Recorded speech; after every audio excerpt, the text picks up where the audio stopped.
We're a Microsoft Teams group. So we are excited to host this on Zoom for you today. Miss Diana just started recording it so that we will be able to share it with all of you on the Arizona College Connect website. Now, without further ado, our dear FAFSA guru, Ms. Diana Mateer, is going to present on FAFSA 201 after the FAFSA. Thank you, Judy. Welcome. Good morning, everyone. Most of you who have ever attended a FAFSA Bootcamp series webinar know me, but officially, my name is Diana Mateer. I am the College and Career Financial Aid Manager or Specialist or Guru, Princess, Queen, whatever you choose to call me. I will answer to at the College Depot, part of the Phoenix Public Library System. You will notice I have a new partner today. Julie Sines from ABOR is on another meeting. We double book ourselves all the time, and I am very pleased to be joined today by my other wonderful partner, my manager and the director of College Depot, Judy Reno. So I want to thank her for running the show today because I'm just the talking piece. I don't know anything about this technology. I'm really happy, though, to be able to do this for you today on my own, because this actually was my vision and my creation for what 201 should be. I know that it was advertised as advanced topics on the FAFSA, plus some other stuff. The advanced topics part, we don't even know the basic topics yet. Let's all face it. We are flying blind here. Julie and I have been giving you the best information we have, but there's really not much more to say about the FAFSA than to guess when it's going to come out and to kind of go over what we think we know before we actually see it live and find out what our real questions are going to be. So I wanted to focus instead today about what all of us face after the FAFSA is done. I'm doing this because I think it might be more interesting for you, because I know you just don't get questions about how to submit the FAFSA. You also get a lot of questions about what happens next. What do I do with this? How do I get admitted? What's a financial aid letter? How did I get selected for verification? And how in the heck do I get out of it? Those are the things that are intriguing to us after the FAFSA is completed, because the FAFSA really isn't the ending of anything. It's just the beginning of a college planning journey. So I thought you might be interested in some of this. It's going to be shorter than usual, so there'll be plenty of time for your questions. I don't care what they're about. They don't have to be about this session, because I find anything you ask is helpful to all of us, me included.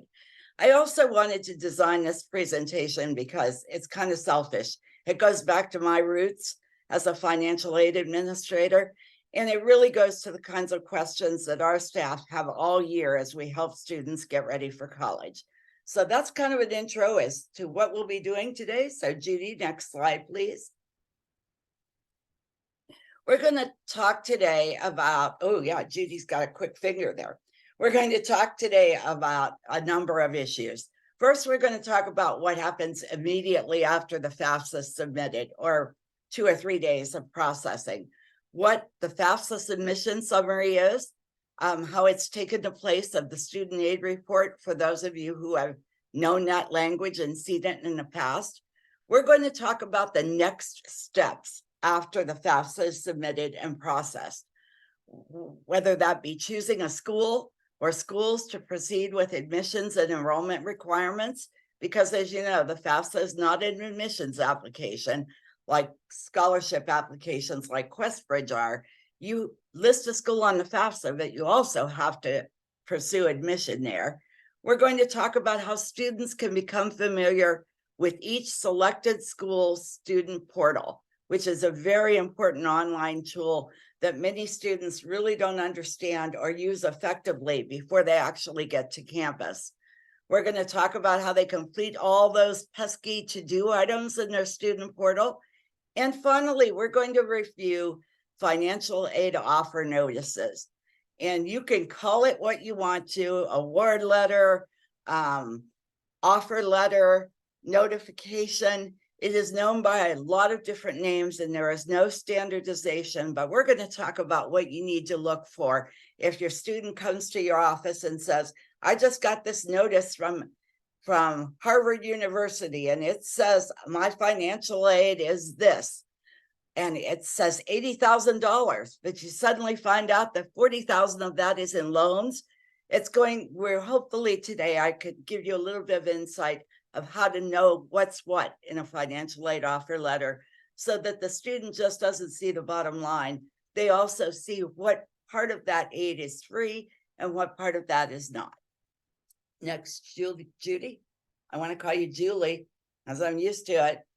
Let's look first at the FAFSA submission summary, formerly called the Student Aid Report. This is but one page of the screenshots that have been distributed on the FAFSA submission summary. But the rest of the screens are just a summary of the data that you put on the FAFSA as a student, and further instructions like, have you been selected for verification? Will your school need more information from you? Did we have to make assumptions during processing? Those are all the subsequent pages of the submission summary. But the most important page is the one you see here. Very fine print, but I want to call your attention to some of the information. First of all, across the top, you will see when the FAFSA was submitted and when it was processed. And usually that's only a couple of days difference.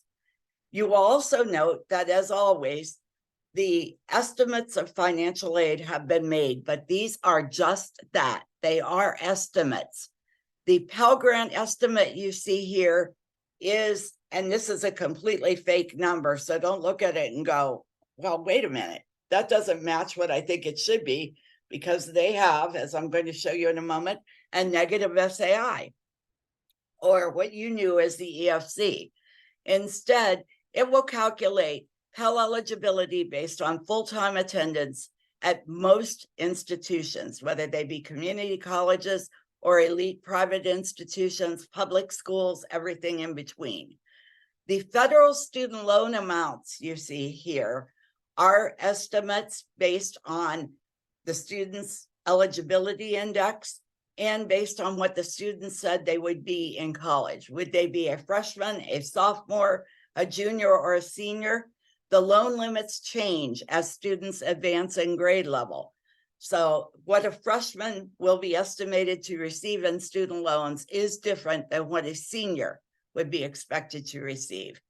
Is this the last word on student loans? No, because the college or university, if a student wants a student loan, will calculate their grade level for them and award accordingly. And then finally, you're going to see here a federal work study amount.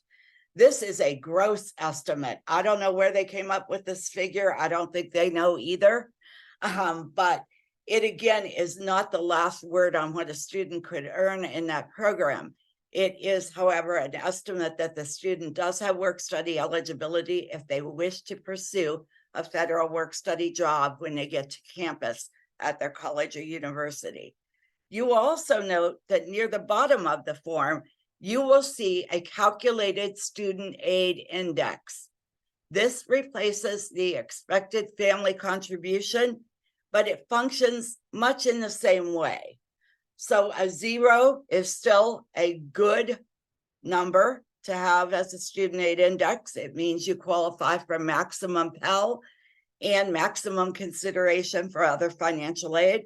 You'll notice this student's student aid index is negative. And that is also possible. A student may have up to a negative 1,500 student aid index. Does that mean they get more money? No.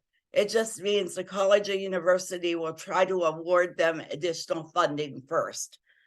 That doesn't mean that they get any more Pell Grant, or maybe even that they'll get any more institutional money, but it's just a determining factor for those students and the schools on whether they're even more needy than the poorest of the poor students. So I want you to get familiar with how this looks, because students will bring it to you and say, what does it mean? This is what it means. These are not final numbers. These are not financial aid offers by any school, although you can pretty much live and breathe by the Pell Grant amount, because it is based on the calculated SAI and based on most schools' full-time attendance. Next, Judy. Now we're going to talk about what happens. FAFSA has been processed and the students breathe a sigh of relief. I'm done now. Everything is finished. I put ASU on my FAFSA. I put Davidson College on my FAFSA. Those are my only two schools. I'm done. Now, I just sit back and wait for those schools to contact me, right? That's not how it works. And I know that you all know that. Students have to be able to go in and get admitted to the college and preferably at least say their intentions for enrollment in order to get into the student portal. I don't know many colleges who offer student portal services until the student is admitted and they have been assigned a student ID. But often students get these emails. You should go in and create your portal, or this is your ID. Go in and look at your portal, and they don't know what to do. This is what they should do as they are assigned. Admissions criteria are met, and they have been assigned a code to get into their portal. There are typically a lot of online sections, and I know you've all seen them because you've all looked at to-do lists, right? First of all, a portal will tell the student have they been conditionally admitted, meaning they need final transcripts. Do they have full admission, meaning they're go ahead for registration for courses and orientation and everything. It's going to often connect them to their school email. So it is a really valuable tool that the student needs to check, not hourly, not daily at this point, but it doesn't hurt. Like if you just got admitted to ASU, definitely look at your portal every week, and it's going to tell you what you need to do next very clearly. So again, the FAFSA is just the beginning. At the same time, the student should be seeking admission to those schools that he or she seriously put on the FAFSA. If they just put someone down, they said U of A, but I really don't intend to go there. The fact that they don't pursue admission at U of A means that they'll probably never hear from U of A again. Although they might get an email that says, we got your FAFSA. Do you want to go to school here? That if they don't, they just ignore it. So again, there are two pieces to the admissions and financial aid. You have to do both. The FAFSA does not do everything. Additionally, if there's anything due upon admission, like a final transcript, a bursar or vaccination record, for instance, most colleges and universities require that now. Not necessarily the COVID vaccine, but all other vaccines that are expected for public safety and health. Academics will be on the student portal, whether it be your course registration. So you can see if you're registered for 12 credits or 18 credits or 9 credits and you need 3 more to be full-time. It will also show a record of grades and a college transcript. If the student ever needs an official one, it will show them as they progress through their college or university. Very importantly, the student portal will have a link to the finance section, which includes the bursar's account or the financial account, which is what's owed directly to the school. And students tend to either get scared by or they forget that they need to check this. And that's when your students find out in November, December, that they were short of $2,000, but they knew it or didn't know it, whichever, but they don't have any real plan to pay it, and therefore they get held from classes for next semester.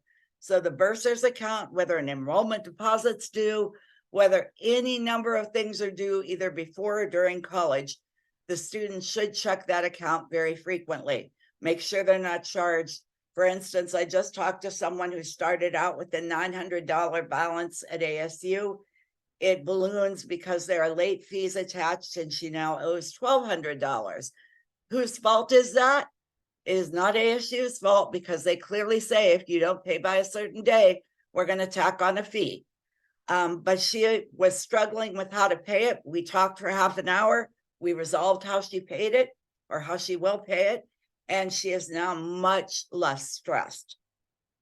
Financial aid offers are in the portal, and any to-do items to get that financial aid.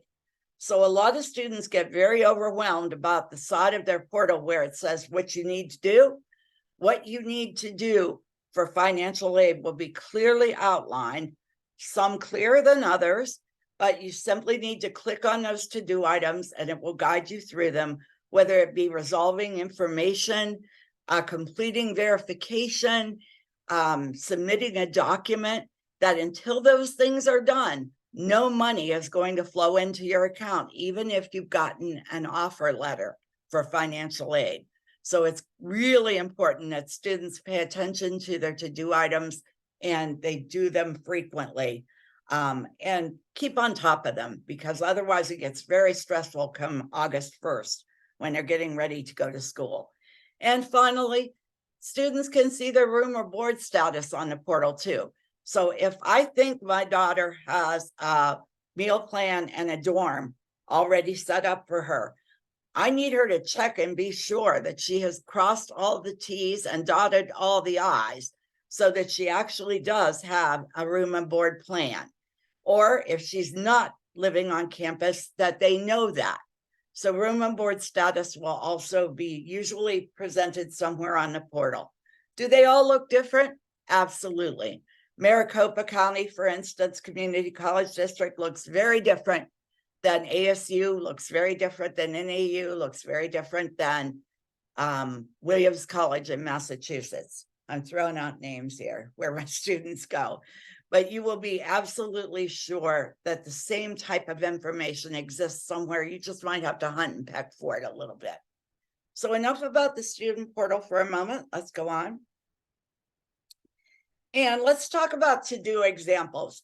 They are the bread and butter of a student portal. And they are what I see and the College Depot staff see as one of the biggest problems for students moving from college planning to college matriculation. They just don't know what to do to get through this list. But what does a list have on it anyway? It might have on it, you need to submit your final official transcripts, because we may have admitted you based on your official transcripts through your junior year. But we're also going to look at your senior year, of course, because we might withdraw that admissions offer. So be sure you submit your final official transcripts, vaccination records if we require them. What are your housing plans? That is no longer asked on the FAFSA. Congress did not permit it to be a question on the FAFSA. We don't really know why. But colleges and universities have to collect housing plans in another manner. It may be a form, it may be an online checklist, whatever they have to do. Colleges and universities need to know if the student intends to live on campus, off campus, or with their parents. Why do they need to know that? Because they have to create 3 different budgets for those students, depending on where they are living. This is driving my financial aid community insane right now, because they don't know how they're going to collect this information or store it, because it's no longer on the FAFSA. But just rest assured, the question will still be asked, because colleges or universities need to know what kind of costs to give to the student or budget to create for them.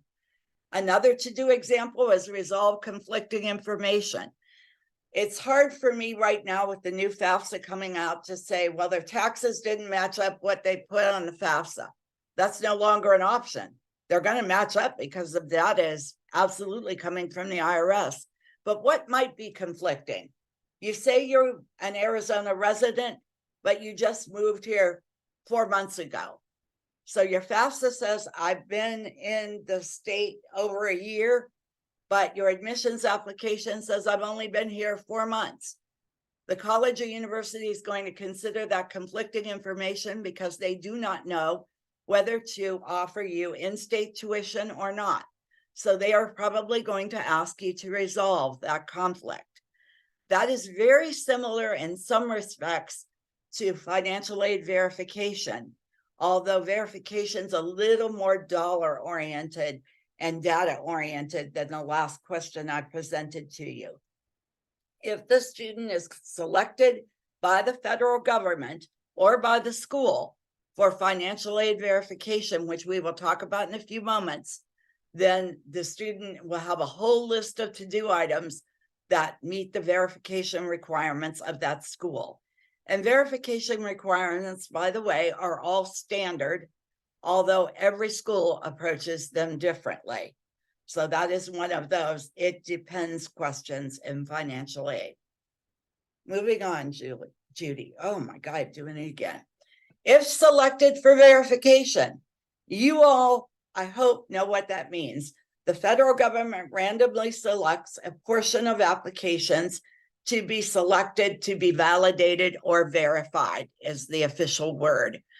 Also, a school, if it has reason to believe something has gone wonky on the FAFSA or the student has been less than honest on the FAFSA, they can self-select for verification. But most schools do not do that. They just go with the federal government, and the FAFSA processor says verify. That's what we will do. Verification is going to look a lot different in the coming year than it has in the past.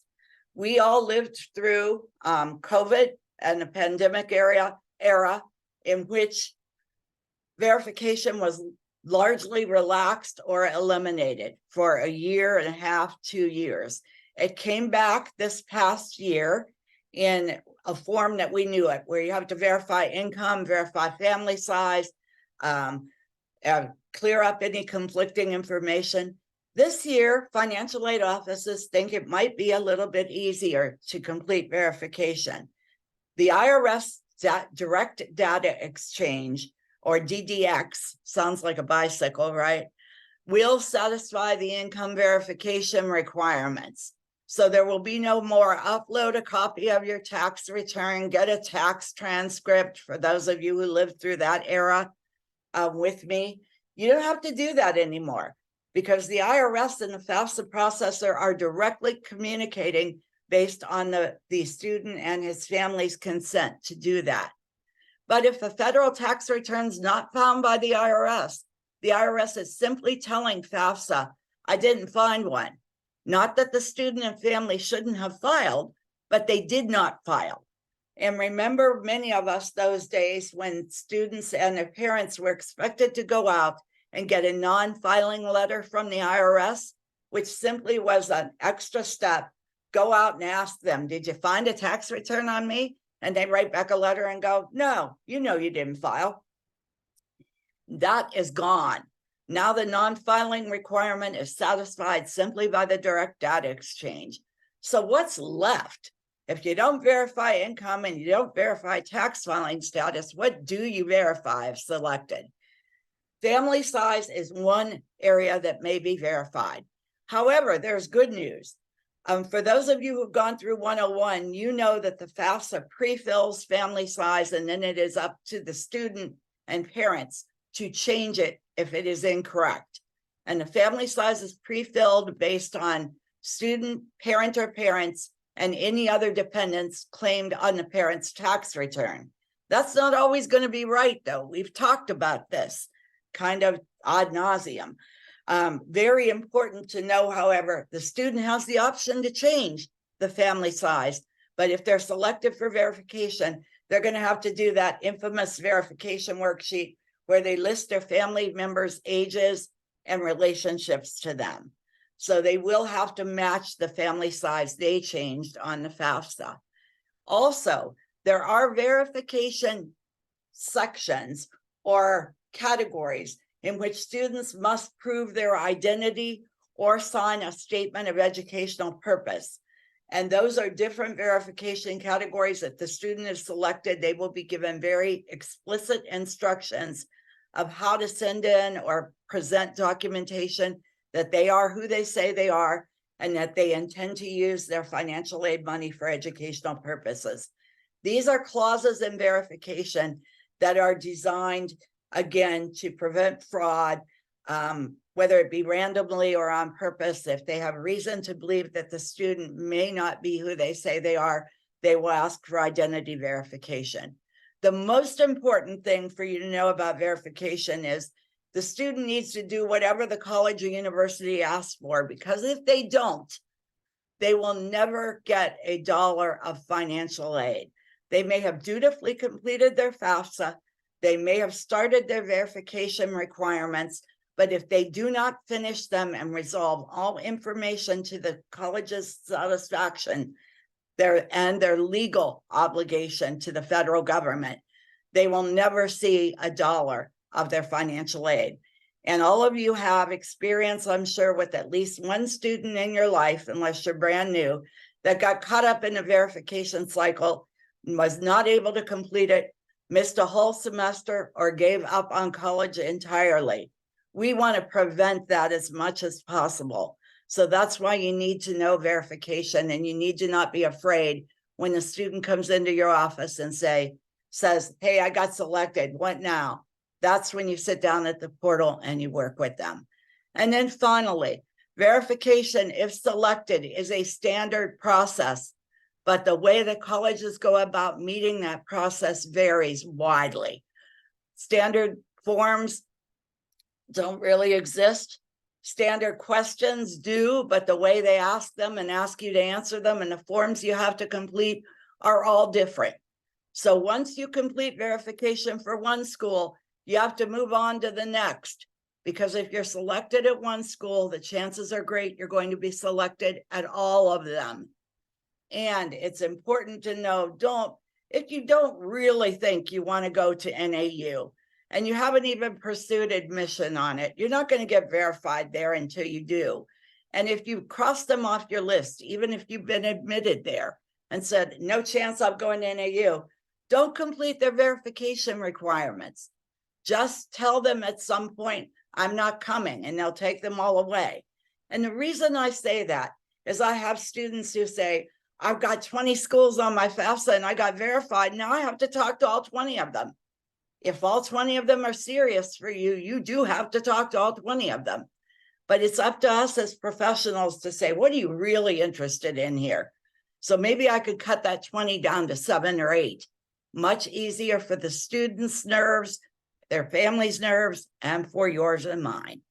Next, please. Okay, weighing the financing options. This is my favorite part, guys, and this is the end, and we are going to have 20 or 25 minutes for questions about everything. A financial aid letter is usually not going to be offered until a student is admitted, at least conditionally. Financial aid offer letters are going to talk about federal, institutional, and any other financial aid that the school knows about for one academic year, not for all 4 years or all 2 years, not just for one semester, but for the equivalent of 2 semesters. And usually that aid will be dispersed equally. If there are 2 semesters, there'll be 2 disbursements of aid. If there are 3 trimesters, there will be 3 disbursements. That's how it goes. You don't get all the money up front, you get it in increments. That financial aid offer letter may be updated periodically. So you're probably getting those ASU, NAU, and U of A students who come into you and say, here's my financial aid letter, and they gave me only $8,000. That's an $8,000 merit scholarship. Their full package isn't calculated yet. Guess why? They haven't even done a FAFSA. They can't. So financial aid offer letters are updated. I've seen as many as 8 from colleges and universities in Arizona, because a new form of aid comes available. The student completes verification. They do something else. They get an outside scholarship that the college finds out about. So one and done is not the way this works usually. One and done is really in June or July when the final offers come out. But right now, if the student comes into you and panics and says, ASU only gave me $10,000, that's a good start, but that's probably not the end, okay? Final awards will not be made until the student is admitted, and sometimes those awards are going to be adjusted, or they're going to say, you didn't enroll for enough classes yet. I see a lot of Obama scholars who at ASU who say, they took away my Obama scholarship because I'm not registered full-time. They clearly say you need 3 more credits to be full-time. If you intend to get the scholarship, go register for them. So final awards are going to be based on whatever they believe the attendance will be or actually is for the student who's receiving the letter. These letters look really different, every one of them. If you've seen one, you have not seen them all, because every one of them has a different layout, different language, different legalese. And we're going to look at a couple of samples, and we're going to talk about a couple of concepts here in a moment. The award letters will have even different names: financial aid offers. And remember, I use award letter because I'm old school and that's what we used to call it. But frankly, guys, financial aid award letters are anything but. A loan, work study, cash payments, the big plus loan your parents have to take out. I don't really think of those as awards. We're going to talk about in a moment, money that you're responsible for in some way. Awards to me are those things they give you or the federal government gives you. But financial aid award letter is something we called it for a long time. We also like to talk about financial aid like it's a Christmas present, your financial aid package. Here it is. And so you'll often see that. But if you know that they call them all different things, it doesn't matter what they're called. They all mean the same thing. It's how the student's going to get money and how much. So let's talk about a couple of conceptual things for a moment. Judy? Financial aid letters, no matter what they look like, need to contain at least this information. And this is information that the federal government says, I don't suggest it, I require it.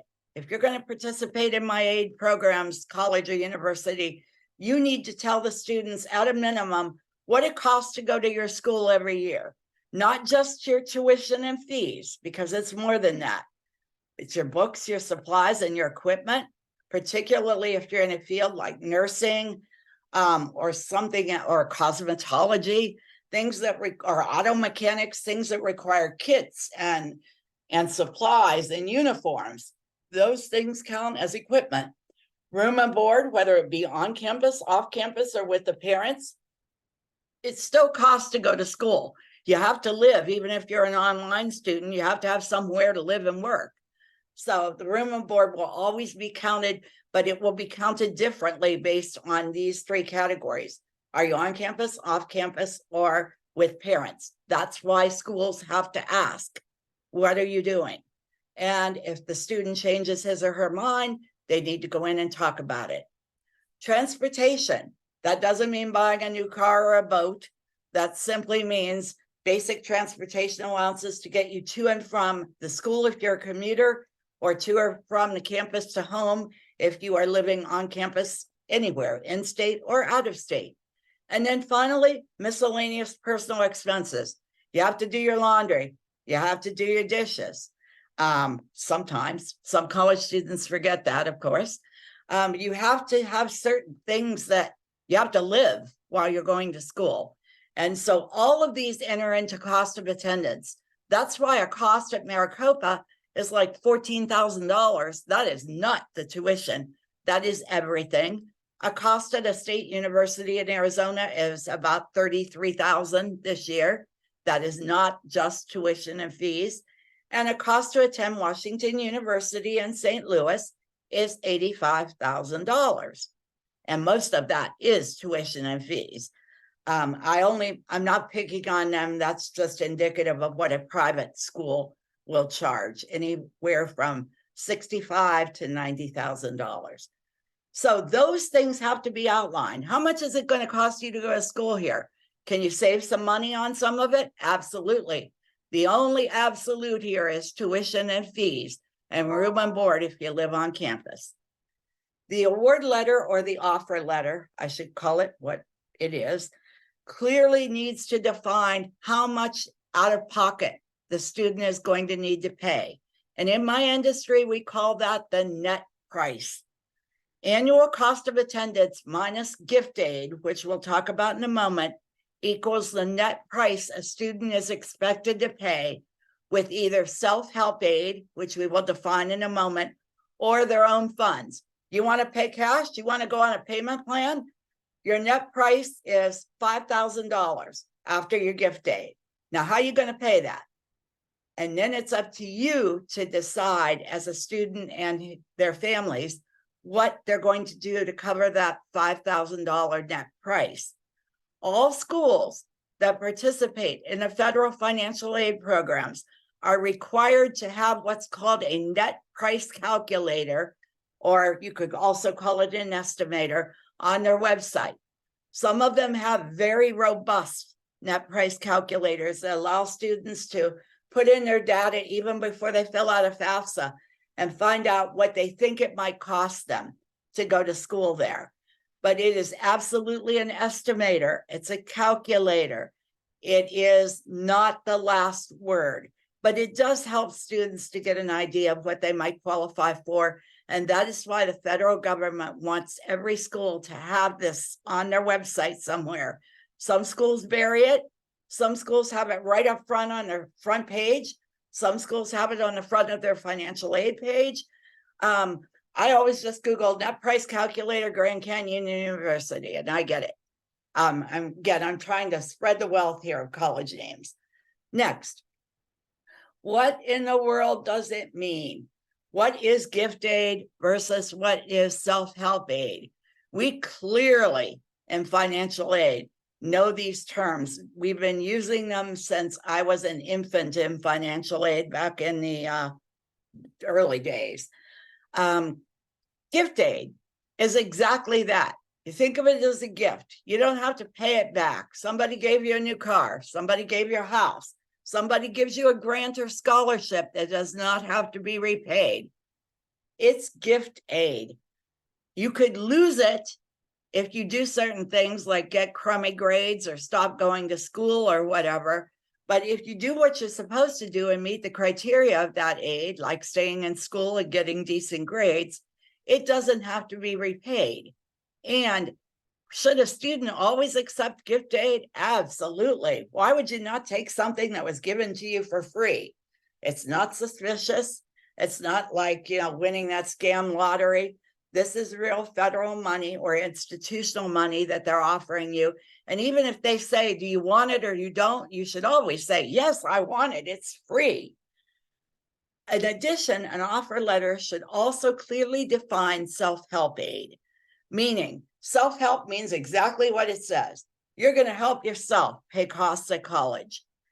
That can be through a number of things, federal or private student loans. Federal student loans require a student complete the FAFSA whether or not they feel they will be Pell Grant eligible. Again, the FAFSA controls whether a student qualifies for a subsidized federal loan, unsubsidized, plus loan for their parents. Private loans tend to be not listed on financial aid offer letters, although a few colleges or universities will put it out there. Usually the more expensive ones. Our universities in Arizona typically don't like to touch private student loans, not on an offer letter. They will talk to students individually about them if they need one or want one. Federal work study is another form of self-help aid. Work study, again, is money that you earn on campus in a job that the campus offers in conjunction with money provided by the federal government. These are great jobs for students. They are considered a form of self-help aid, and they do not immediately pay tuition and fees, but they help the student afford things throughout the semester because they're paid just like an employee of the university. Self-help aid that must be borrowed or earned really is the student helping themselves. So that's why that's considered a self-help aid. What else? Cash, payment plan, parents take out a second mortgage on their house so they pay cash. Those things are also self-help because, again, you're paying out of pocket. Self-help aid can be declined or accepted.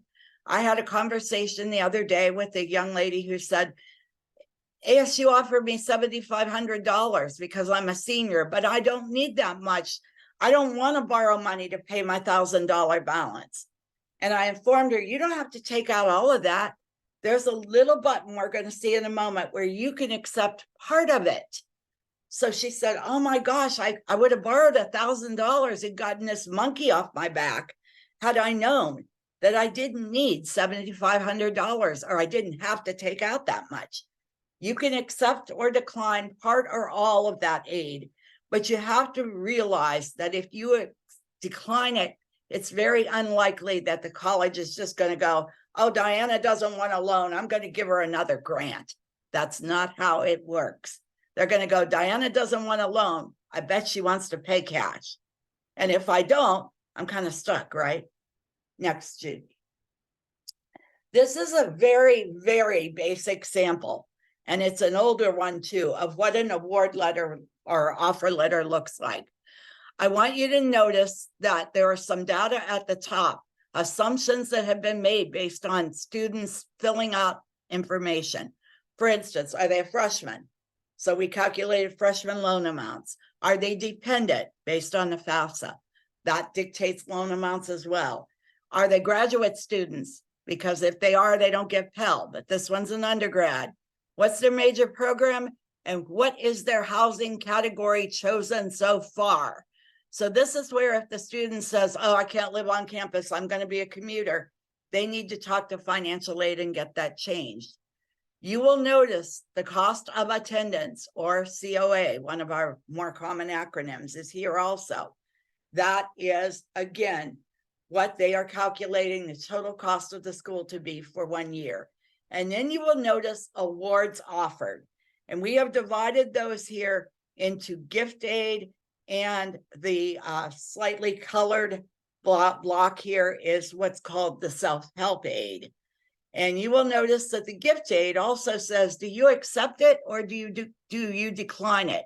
Sometimes they will not even give you the option to decline gift aid. You don't want to, you don't need to, but you will notice accept or decline is on the self-help aid. And if you say you want to accept that aid, a little box will pop up that says, how much of it do you want? And that is when the student selects that.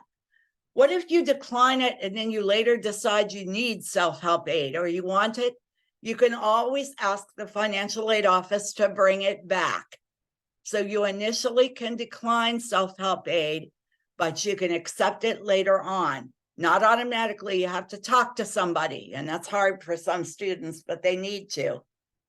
So remember that if they should never decline gift aid, because if they do, the college or university will probably just give it to someone else unless it's a Pell Grant. And this is a very old award letter or offer letter, because you'll notice Perkins loan is in the block on the bottom. The federal government doesn't even offer those anymore. Next. All right, training rollout next week, November 16th. Julie will be taking the lead on the Arizona College Connect FAFSA data that we all use. And I will be there also to attend as someone who needs to learn about the new ways. And I want to invite you on behalf of myself and the FAFSA Coalition to our in-person kickoff and ASCAN launch at ASU West Campus on December 1st. I will be there in person, as will a lot of even more riveting presenters than myself. And then final, we are at a Q&A session, and I'll have you advance one, Judy. We'll also be sending out the slide deck, and here are some resources we've been using on FAFSA simplification. We invite you all to look at them. And now for Q&A for our 15 whole minutes, but I move pretty fast. So thank you for bearing with me through a topic I absolutely love, because I really like helping students wade through the mass of what they do after the FAFSA, because that's what's really important and exciting. The FAFSA is just a thing you have to do. Judy, what do we have out there? Well, bravo for covering all that excellent content, Diana. If anyone has questions, feel free to add them to the chat or to the Q&A. Unfortunately, with this session this large, where people don't have the ability to unmute. So if you could just type in your questions, we would be happy to answer them. And it can be on anything. It can be on FSA ID.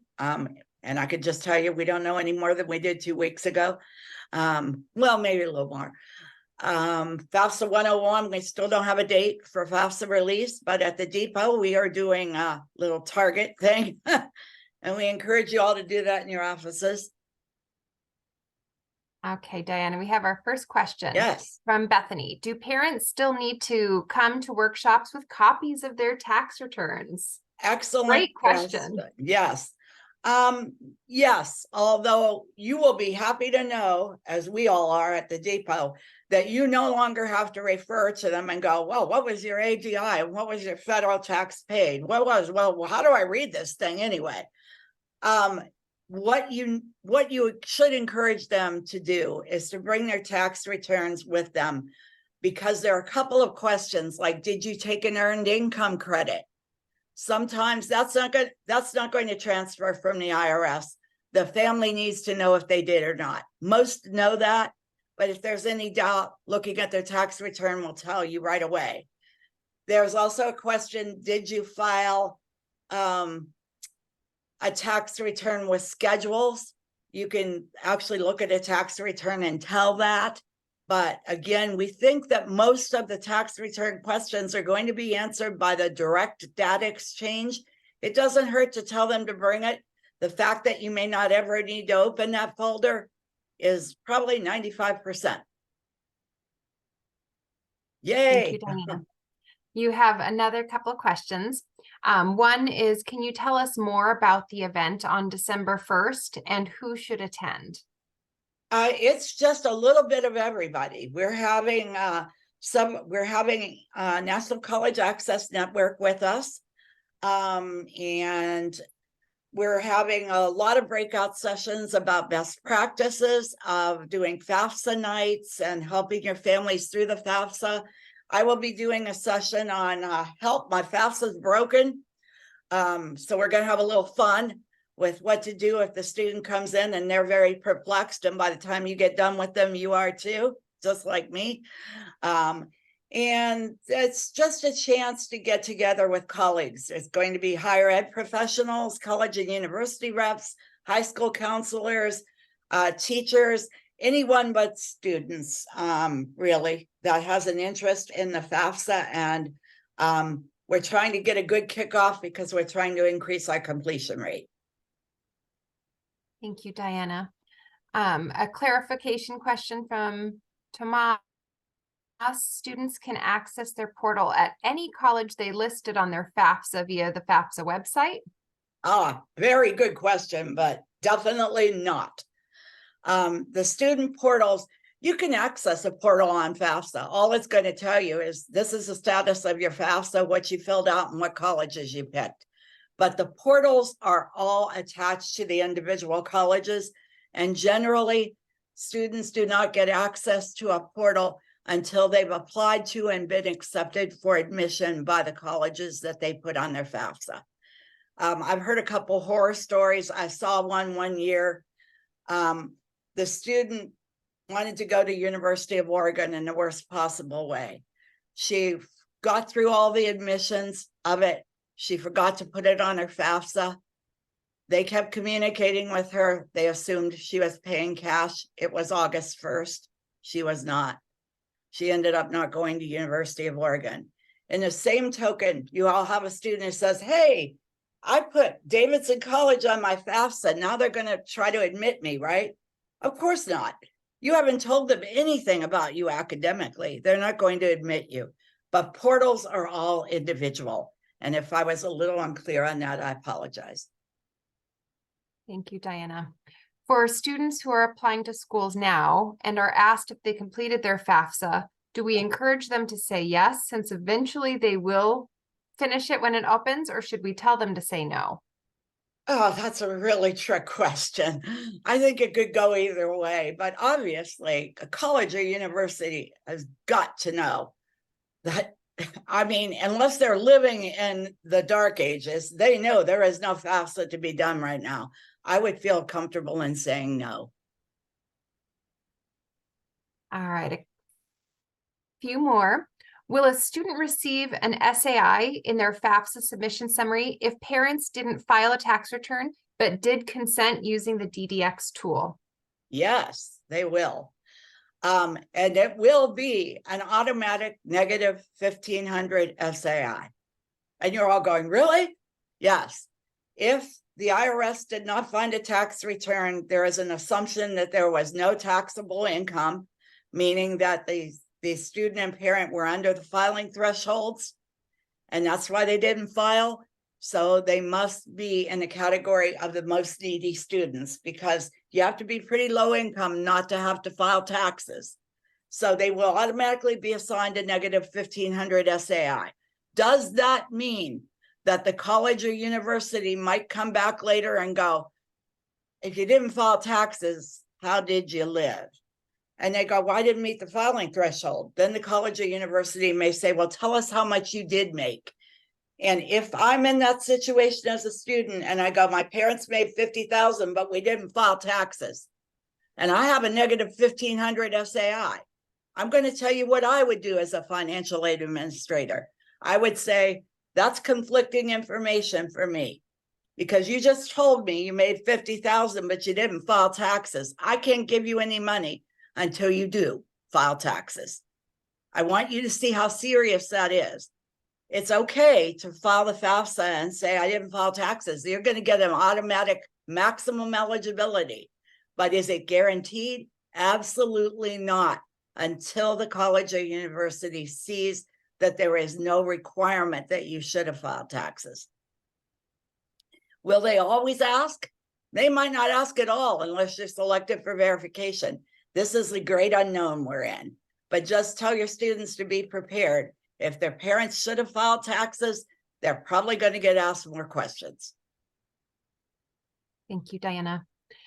Here's another one for you. In past years, I understood that colleges and universities were expected to provide award letters by April 1st to students who met deadlines, and in turn, they were expected to hold offer until student declared by May 1st, National Decision Day. Does that type of process still exist? If so, are dates being adjusted based on the new FAFSA timeline? Well, financial aid offers, that is not a legal requirement. It is a policy kind of universally that you want to get your offer letters out as soon as possible, because you know students are going to be comparing and you're competing, right? Usually what we're thinking of are deadlines for submission of the FAFSA, which based on the university may be as early as middle of January, might be as late as April 1st or April 15th. Many colleges and universities, particularly out-of-state ones, don't offer letters until sometime in May, because they don't make admissions decisions until early April.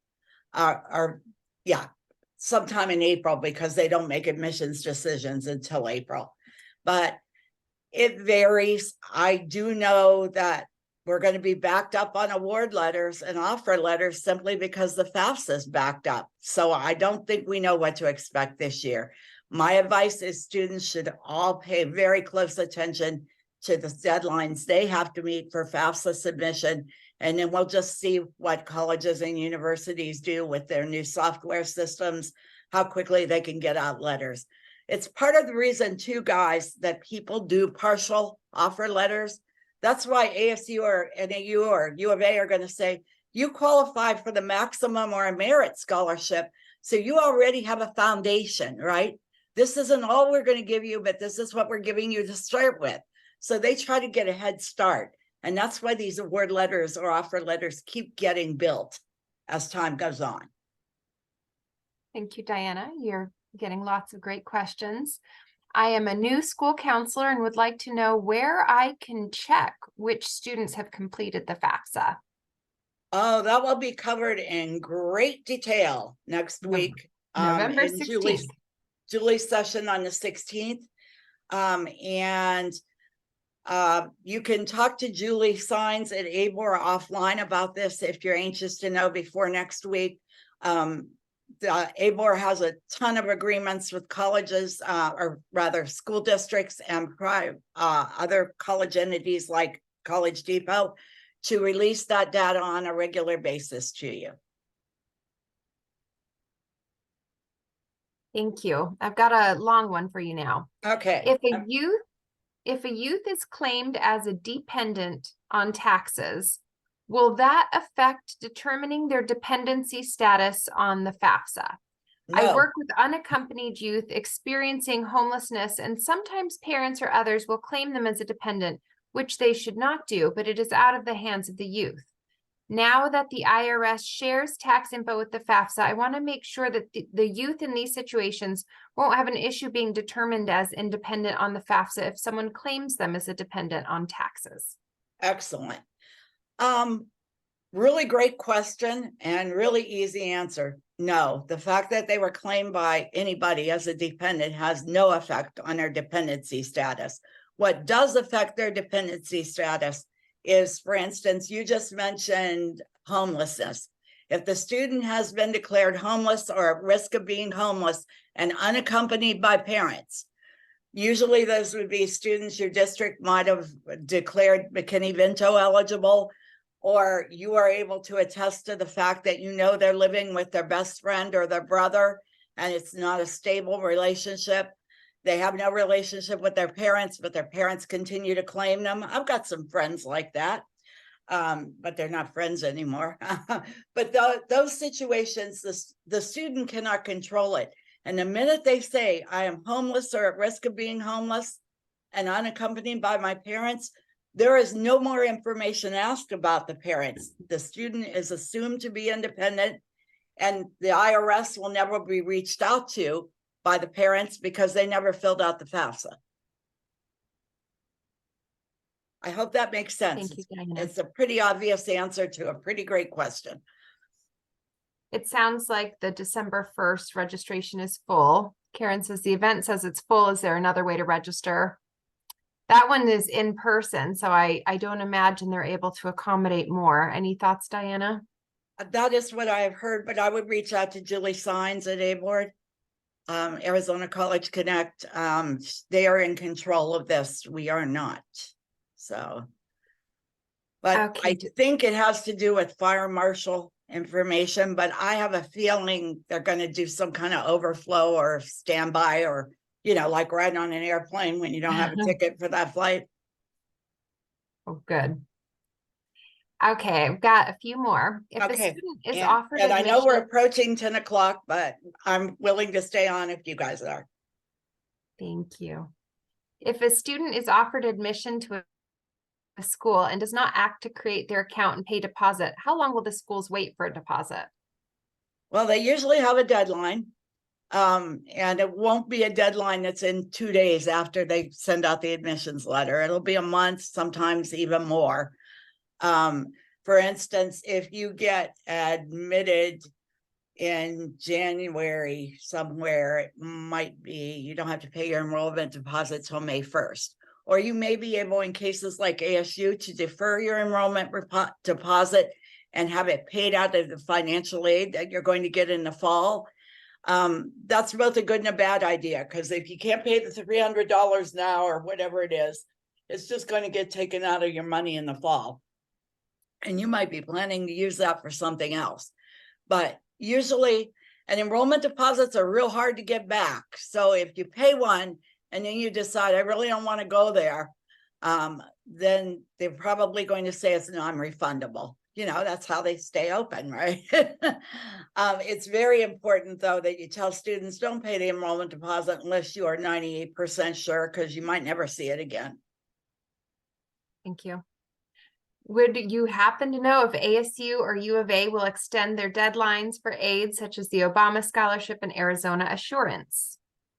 I believe that, I'm talking out of turn here. I can tell you, I know right now ASU still has maintained their January 15th deadline. You can all gasp and sigh and be angry, sad, happy. It doesn't matter. They're going to make an adjustment, perhaps based on when the FAFSA is released. But right now, their deadline remains January 15th, which means that you need to kind of give a little bit of a greater nudge or more priority to your ASU students. I believe U of A and NAU have both moved back to April 1st. But again, you really need to talk to the colleges individually, because as much as I talk to them, I don't want to speak for them. Thank you. And thank you, Michael, for jumping in on the chat. He said that he believes that ABOR is trying to set up a Zoom for the December 1st to help accommodate the overflow. Excellent. I'm really glad to hear that. Here's another question for you. Can students use the IRS tool to get tax information if they didn't file taxes for themselves, since they are no longer in contact with the person that claimed them as a dependent? Well, there is no IRS data retrieval anymore. You don't go in like you used to and connect to the IRS. That's not happening anymore. So again, you have to invite your parent or parents as contributors, and they have to consent to have their tax information downloaded, not anybody else's, or transferred is a better thing. You never even see the data, like you never saw it on data retrieval. So I'm not sure the nature of the question, but don't get too caught up in who claimed the student on their tax return. Doesn't matter. What matters is who gave them the most financial support in the last year. And that has to be a natural or adoptive parent. And if those persons are remarried, the step parent. Diana, I have another question that I think kind of supports that original one. Do you have any tips for supporting a student whose parents refuse to complete the FAFSA? They told her she needs to file as an independent, but she doesn't qualify to do so. Very good question. And there is a major change. I don't like to talk about it much because a lot of it's in the hands of the college or university. But there is a thing on the new FAFSA called provisional independence. That means you answered all the dependency questions with, I look like a dependent student, but I cannot possibly get my parents to do this. I don't talk to them. They're in jail. They're in another state. I have no way of contacting them. I don't even know who they are. Okay. That is both tragic, first of all, and does happen. A student can certify on the FAFSA that I'm in that category, and they could complete the FAFSA on their own. However, once they do it, they're going to get a provisional SAI, provisional eligibility, and they are going to be directed to talk to the colleges or universities, again, individually. So if you have 20 colleges on your FAFSA and you're dead serious about all of them, you need to reach out to all of them and find out what they want you to say to verify that you truly cannot reach your parents. Refusal, again, is different from cannot. Refusal means that all you will be able to do is get an unsubsidized federal student loan. And most students do not want to be in that situation because it's the very worst type of financial aid. But if you say, I can't reach them, I don't know where they are. Can I use my brother? Can I use my uncle? You can't. They're not your parents. But you can apply for provisional independence through the FAFSA, and the college or university will tell you what they need to know to prove that. That may be a letter from a minister, the person you're living with right now, your counselor, because he or she knows where you're living and what you're doing, and that you don't have any parents to give this information. But know that it's not quite as hard as it used to be to get a FAFSA determination, but to get the actual money, you're going to have to keep jumping through some hoops. Thank you, Diana. Any insight? Excuse me, Judy. We used to call it dependency override. It's really is still that, but again, you can get your FAFSA done easier. Thank you. Any insight into why we still don't have a specific release date for the FAFSA? You don't want me to answer that. I'll be politically correct. There are a lot of moving parts. The system, the entire processing platform has changed. The FAFSA looks very different. They're still testing probably the data exchange. These are all my thoughts based on 40 years doing this. Federal government, Department of Education has a lot on their plates right now too, with student loan repayment resuming. Thank you, right?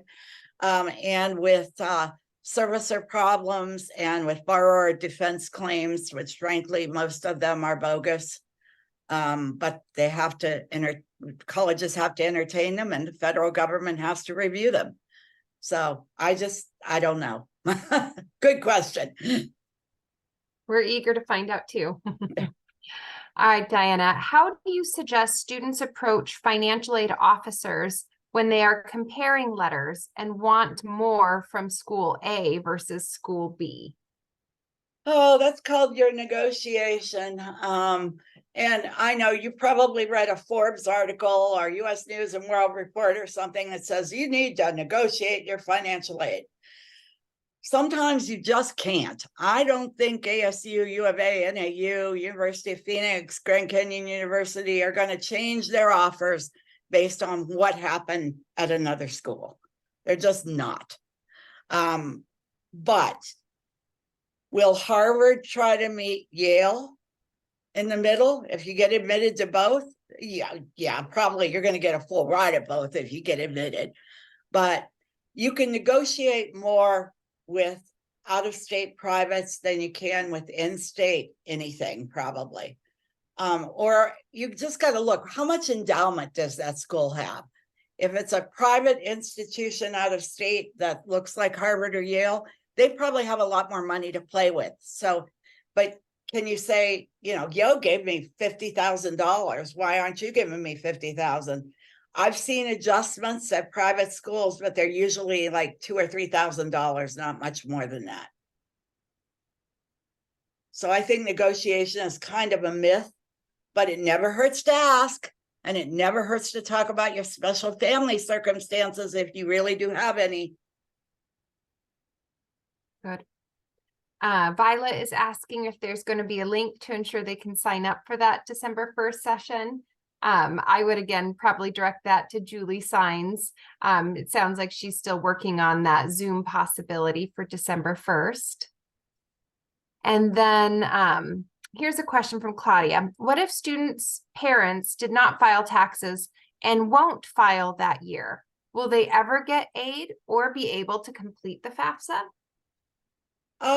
Sure. If they didn't file and they didn't have to in 2022, Claudia, then that's fine. They're going to get a negative 1,500 SAI and pretty much qualify for everything that you have to offer them.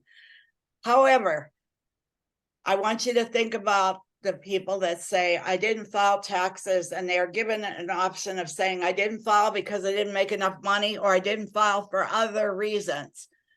The minute they say other reasons, the FAFSA doesn't ask them any other questions, but I, as a financial aid administrator, might ask other questions. I might say, I have potential conflicting information. So do I need to ask the family, why didn't you file taxes? And I can do that on maybe asking for W-2s. In our case at the depot, most of the time we see people who should have filed who didn't file are a lot of undocumented parents who worked for cash and owned their own business, or they were self-employed. They probably should have filed taxes. And if you discover that, for instance, I should have filed because I made $50,000, I would probably think a financial aid officer would say to me, I'm not going to give you any money until you file. So there are two different categories of students. Ones that their parents didn't have to file because they didn't have enough, didn't make enough money, and ones that didn't file because I hate the federal government, or I don't know how to file taxes. That doesn't mean I didn't have to. Claudia, I hope that helped. All right, here's another question for you. Are you familiar with Going Merry? If Yeah, so, they offer assistance with comparing aid letters and filing appeals for students and families. What do you think about this? I know Go Merry as a scholarship provider mostly, so I have never had anyone who has actually tried their comparing financial aid offer letters or negotiating. However, I hope they don't charge for that, although I don't know. If they do charge for it, I hate it. If they don't charge for it, feel free to use it, although there are many more local resources, your college access centers, even you, now that you're a bit more empowered, that can help answer those questions. Negotiation, again, I think you can get that information just by looking at the type of school. They go, I want more money from U of A than I got, because they're not like ASU. You're probably not going to get anywhere on negotiating, so spend your time looking for scholarships instead. But I also know Going Merry is a FAFSA completion site. Absolutely do not use it. I don't even know if they'll continue to offer it, but it's just FAFSA at another site. So why not just use the federal government one? It doesn't look easier to me. But that's all I'll say about Going Merry. Thank you, Diana. Very good. And now I have just some thank yous. Marie says, thank you. See you next week. Great session. Have to go teach a class. Okay. And then Michael, you have been a huge help in this chat too, adding these sessions. So Michael added a link for the next boot camp session to register. So thank you for that. And that wraps up all of the questions. And I thank you all for bearing with me on what is possibly my favorite subject and perhaps not yours. But I thought we'd do something a little different today and talk about what happens in the FAFSA later. As always, take a picture of my information. Judy has graciously lent me out to the state. So I do answer questions via email or my personal cell phone, where you see here. You can text me, leave a message. I'll call you right back. And I love questions. So they keep me running and the depot running and the state running. So all of you, congratulations on completing the first 3 in our boot camp series. Julie will help you through all of that complex data next week. And I'll be joining you also for some more questions and answers. Thank you, Judy, for navigating for me. Thank you, Michael, for helping to man things today. Have a wonderful day, everyone. Julie will be sending out later today this presentation, as well as the slide deck.